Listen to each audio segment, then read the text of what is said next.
Hello, नमस्ते। आप सभी का स्वागत है YouTube channel government PG college Pratapgarh doctor Dinesh Parmar के साथ में। आपने पिछले वीडियो में गयासुद्दीन तुगलक तक का अध्ययन किया था। गयासुद्दीन के पश्चात मोहम्मद तुगलक वंश का शासक बना, जो विद्वान था। उसने कुरान को फिक कविताओं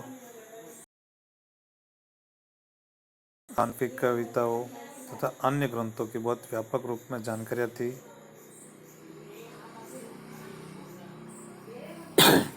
और उसके मस्तिष्क में हमेशा रिश्तेदारों, वजीरों पर संदेह करते उथल पुथल चलते रहते थे।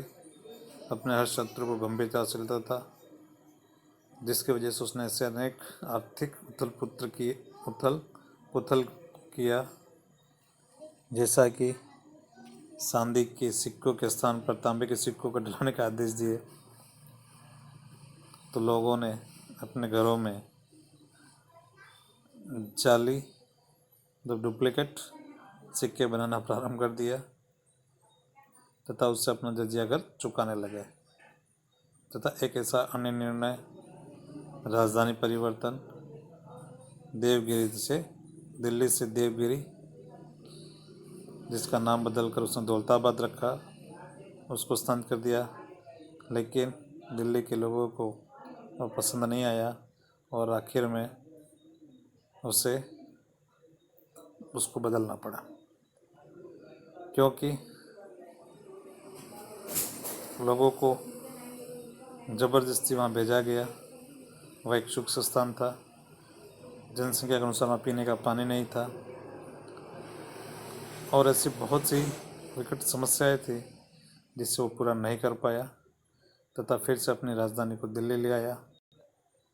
इनके निर्णयों से उसे इतिहासकारों ने पागल भी कहा, मूर्खों का शासक भी कहा। लेकिन उसकी बुद्धिमत्ता के अनुसार आज की दृष्टि में देखें तो उसने जो दिल्ली तुर्क आक्रमण के बचाव के लिए उसने दौलताबाद में अपनी राजधानी परिवर्तित किया था, लेकिन तत्कालीन परिस्थितियाँ उसके साथ नहीं दे पाई। तुगलक के खिलाफ 1727 में इसी वजह से विद्रोह भी हो गया और वह गृह युद्ध में फंस गया। 1737 में मोहम्मद बिन तुगलक ने चीन पर आक्रमण करने का आदेश दिया, जो हिमालय से गुजरनी थी, जिसमें उसका यह निर्णय भी सही साबित नहीं हुआ।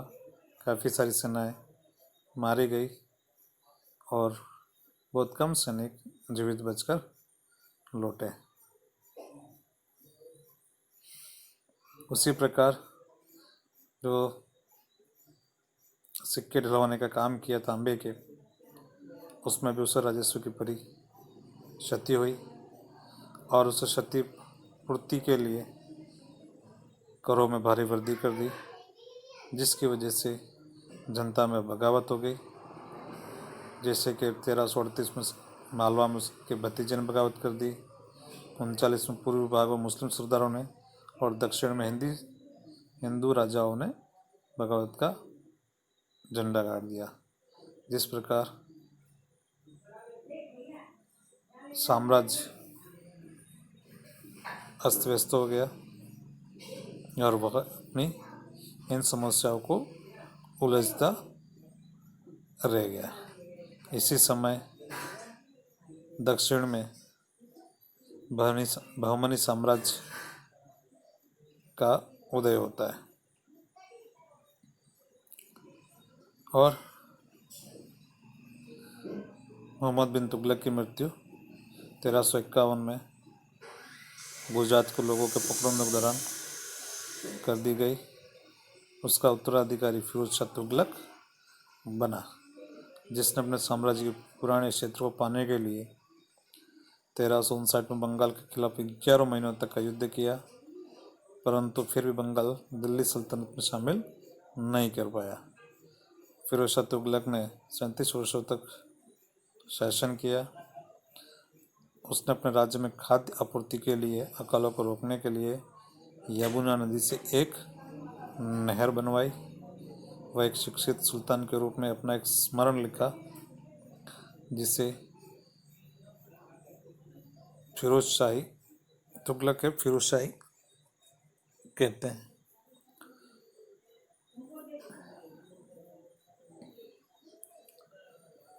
अपने पूर्ववर्तियों के उलट विद्रोह को उसने यातना देकर बंद किया,